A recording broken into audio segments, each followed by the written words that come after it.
Hey, welcome back to ScreenCrush. I'm Ryan Airy, and let's talk about the ending of Guillermo del Toro's magnum opus, Frankenstein. Now, this movie is an adaptation of one of the most famous books ever written, but it does take some creative liberties, especially with the ending. So let's break down the similarities and differences and how their personal lives influence their storytelling and answer the most important question of all, is this a good adaptation? Let's get into it. Now, like I said, the ending of Shelley's Frankenstein and del Toro's Frankenstein are very different. The book ending is way darker, and no worries if you haven't read it, so let me give you a quick recap. Much like in the movie, Victor Frankenstein chases the creature all the way back to the Arctic. But unlike the movie, Frankenstein and the creature never actually meet. Frankenstein gives his whole life story to Captain Walton, and then he just dies. No heartfelt moment, no apologies, no closure at all. After his death, the creature breaks into the ship because he wants to ask Frankenstein to forgive him. Now, of course, he finds that his creator has already passed. He says, "In his murder, my crimes are consummated. What does it avail that I now ask thee to pardon me? I, who irretrievably destroyed thee by destroying all thou lovest." Now, feeling immensely guilty for causing the destruction and with no way to be forgiven, he vows to kill himself. The last lines of the book are, "The creature sprang from the cabin window as he said this, up on the ice raft which lay close to the vessel. He was borne away by the waves and lost in darkness and distance." Oh, that's really sad, person. I know, and it's dark, and the tragic ending is definitely reflective of Mary Shelley's own life, but we'll get to that in a second. Del Toro, though, gives us an ending where they worked it out. The creature isn't too late, and both him and Frankenstein are absolved. And with this, the creature is freed. He gets to live. So instead of running into the dark like he does in the book, he walks into the light. So why would Del Toro change the ending so much? Because for both Shelley and Del Toro, this story is deeply personal and reflects their personal lives. Is Mary Shelley's biography in that book and is my biography in this film. Shelley originally published Frankenstein anonymously, and even when she later took credit, she was often sidelined in her own creation. In fact, people insinuated that she was merely a conduit for the men around her. It wasn't until Ellen Moore's 1974 essay, Female Gothic, the Monster's Mother, that Frankenstein was recontextualized in terms of Shelley's own experience. And the ending of the novel is so much richer when you know Mary Shelley's personal history. Shelley was the daughter of two literary powerhouses, William Godwin and Mary Wollstonecraft. She never knew her mother, though, because she died when she was only 11 years old. And Shelley had a rocky relationship with her father growing up. At 16, she ran off with a married man, Percy Shelley, and her father cut her off completely. Most importantly, Shelley was a very young mother. Moores writes, "Nothing so sets Shelley apart than her early and chaotic experience at the very time she became an author with motherhood. When Shelley was only 17, she gave birth to an illegitimate baby that died at only 2 weeks old. And this had a profound effect on her, and based on her own diary entries, it at least partially inspired Frankenstein. On March 19, 1815, she wrote, "Dreamed that my little baby came to life again, that it had been cold, and that we had rubbed it before the fire and it lived. Awake and find no baby. I think about the little thing all day, not in good spirits." It took her 9 months to write Frankenstein, and it was an extremely emotionally turbulent time. Her highs were high, but man, her lows were low. She had a new baby that was healthy. She married her lover, and she became pregnant again. However, in the same time period, two people close to her took their own lives. Her half-sister overdosed, probably because she discovered that she was a bastard. The next suicide in her life was also driven by social scandal. Remember, at this time, Mary was still Percy Shelley's mistress. Despite being completely emotionally and physically separated, Percy's legitimate wife was Harriet Shelley, and Harriet, upon discovering she was pregnant from her own affair, drowned herself. And the impact of these events are seen in the ending of Frankenstein. Society tells the creature that he is a monster, and he internalizes that feeling. It's this belief that drives his suicide. He says,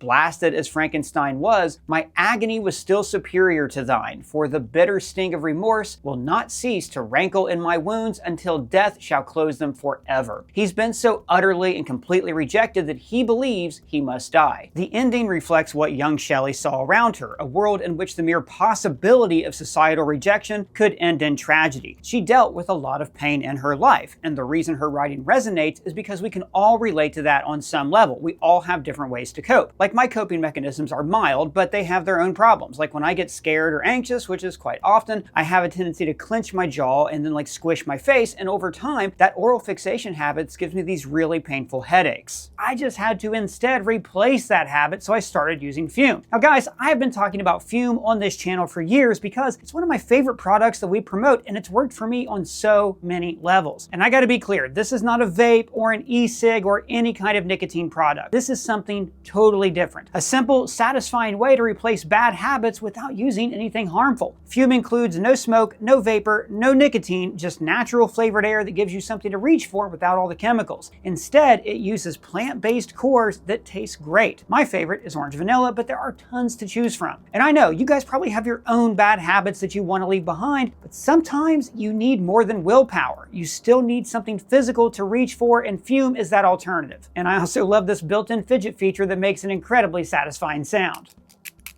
This is an award-winning flavored air device that you can use anywhere, and it is 100% nicotine-free. No batteries, no charging, just grab and go. More than 700,000 people have already added Fume to their daily routines, and I totally get why. It's simple, satisfying, and doesn't come with any of the downsides of smoking or vaping. And right now, if you order their Journey Pack using my code ScreenCrush, you will get a free Fume topper. It's this little rubber piece on the end that's great for chewing. So if you've ever been thinking about changing your habits, this is the perfect first step. Go to tryfume.com/ScreenCrush or scan the QR code on screen to grab yours today. Now back to what I was saying. And like Shelley, Del Toro lets his own life and experience influence Frankenstein's ending. Yeah, but you transmute.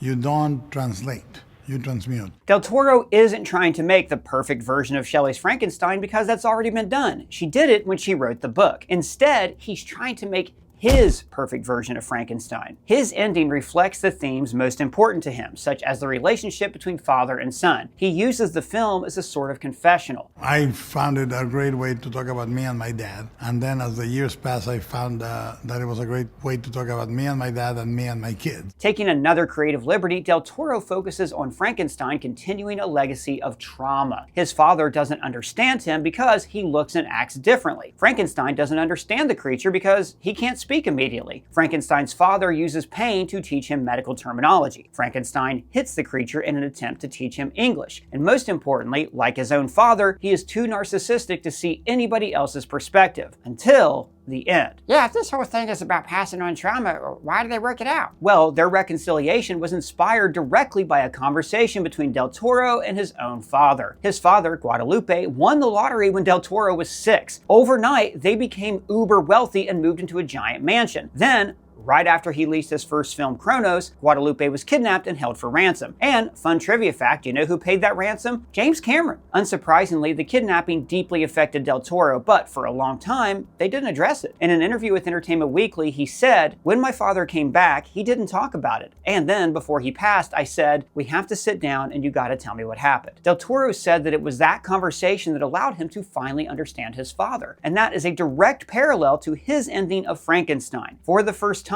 these two hear each other's perspectives. Frankenstein finally understands the creature he created, much like Del Toro finally understood his own father. It unfreezes his heart and his point of view, and he's actually able to recognize him not only as human, but as his own son in some way. Now, obviously, Shelley and Del Toro are very different people, and in this reconciliation, it's clear that Del Toro's age influences how he approaches the story. In the original text, you can feel Shelley's youthfulness. Somebody said it's a miracle that Mary Shelley wrote this when she was a teenager. That's the only time she could have written it. And that's what the brilliance of the book is, that. On the other hand, Del Toro's life experiences shine throughout this film. He doesn't have the same youthful rage that Shelley has. Instead, he's at a stage in his life where he wants peace and forgiveness. In that same interview with Entertainment Weekly, he actually says, "I thought I could make the movie, but then I went, no, thank God it didn't happen until now." Is that why the creature forgives Frankenstein? Yes, and it's actually a reverse from the book. When the creature breaks into the boat, he intends to ask Victor for forgiveness, but he can't because he's dead. The unfulfilled apology only adds to the tragedy of the story. Del Toro flips this on its head by having Frankenstein ask the creature for forgiveness. Now, if it was a direct reversal, the creature would be unwilling or unable to forgive him, but Del Toro doesn't do that. He knows that wouldn't solve anything, because when the creature forgives Victor, even if he doesn't deserve it, he is finally free. The creature doesn't forgive Victor for Victor's sake, but he forgives him for his own sake. And that leads perfectly into the final frame in the movie, Frankenstein looking out into the sun. This shot is the most autobiographical autobiographical in the entire film. Simply put, it's a love letter to the creature Mary Shelley created and a visual statement of Del Toro's own philosophy. Del Toro had a lifetime infatuation with Frankenstein. He describes his first exposure to the story as a nearly religious experience. During an interview with Variety, he said, "I thought, that's me. It was a religious and spiritual moment for me. As a kid, I was very Catholic, and I thought I was seeing a saint or a figure of myth that represented me." Now, later in the interview, he also says that every movie he's made had the DNA of Frankenstein within it. No pun intended. The creature made Del Toro feel comfortable with being, in his own words, strange. Monsters tell you, look, it's okay to be you. It's okay to sweat. It's okay to be imperfect.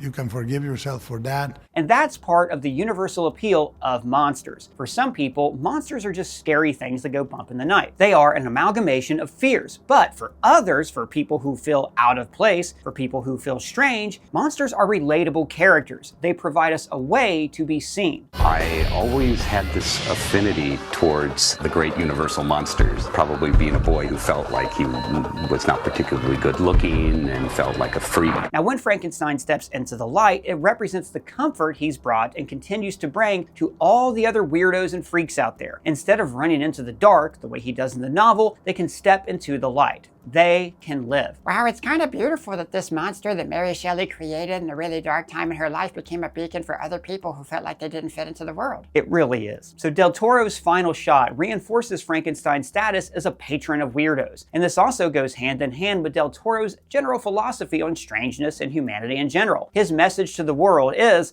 let everyone be as weird as they want. But in reality, we're all weird in some way. And it's not the weird that is bad, it's the fact that we say that the weird is bad. Now, because his film reflects his own life and philosophy, I think that's a very true adaptation. What do you mean? It's so different. Well, it's not an exact adaptation, but it's true in spirit. Shelley's novel reflects the turbulence in her own life and the questions she was grappling with at the time. Her tragic ending directly reflected the tragedy around her. Del Toro knew a film adaptation of Frankenstein needed the same personal touch that the novel possessed. He always knew that he could never get Mary Shelley's exact perspective because they're very different people, so he didn't try to portray her perspective. Instead, he worked in the same ethos as Shelley. He made it personal. He let it be his, and that's why it works. It's true to the essence while also being different in some of its content. Big shout out to Brianna McLarty who wrote this video. You can find her social links below, and we want to know what you guys think about the ending. Do you like the change? Do you think they should have kept it the same as the book? Let us know down in the comments or on Twitter, Blue Sky Threads, or our free to join Discord server. And if it's your first time here, my gosh guys, please subscribe and ring that bell for alerts. For ScreenCrush, I'm Ryan Airy.